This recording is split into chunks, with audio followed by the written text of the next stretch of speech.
going to show you startup procedure. We need one of these, a very eco-friendly fire lighter, which is straw dipped in wax. What it does, it provides lots of heat very rapidly so that the flue can be warmed, but it also gets the kindling ignited nice and quickly. As you can see, I've placed a small log inside. There's the fire lighter and a couple of pieces. Let's maybe do one more. And this will enable us to get the fire started.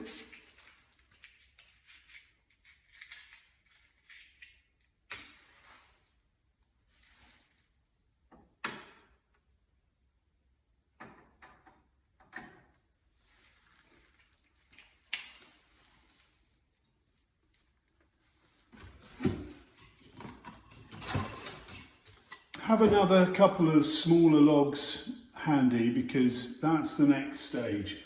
Once the kindling's lit, we need to get some of the smaller logs going.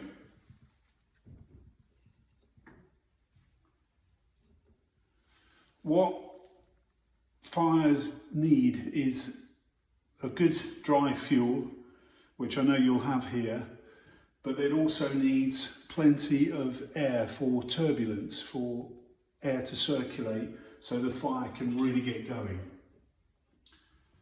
So with the kindling lit, I'm going to put another smaller log on there as well.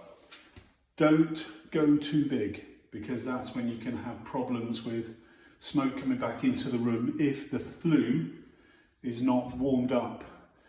Because you can have cold air sitting in the flue, so we need lots of warm air pushing the cold air out, and so we get the constant updraft cycle developed nice and quickly.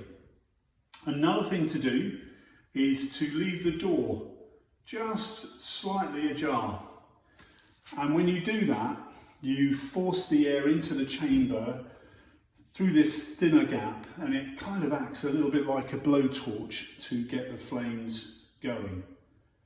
And it won't be very long before we've got a really good fire going. Have another, maybe slightly bigger log on standby. But this process can take up to sort of 10 to 15 minutes to get it going. So you've got to be available to tend to your fire, to make sure that it's lit properly. And then once it is lit, then it's plain sailing, you can really enjoy it. As I said, with this model, you can fuel from either side. We've got a door this side and a door on the other side, but the process is exactly the same, whichever side you start the fire from. Now, I'm happy that this fire is going to get going, so I'm going to put a slightly bigger log on now. And that is certainly going to be enough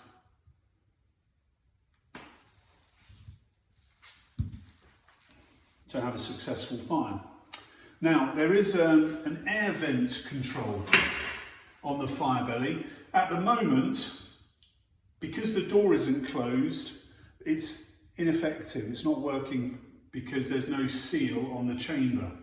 As soon as this door is closed, the handle's down, then we are reliant on this mechanism for allowing air into the stove.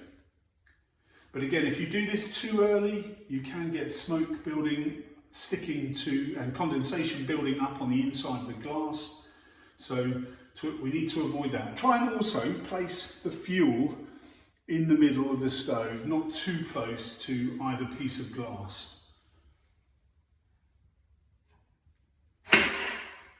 There's a small trap, it's around about 2 inches. That's open to the right, and that will enable, and we'll keep that in that position now while the fire is going.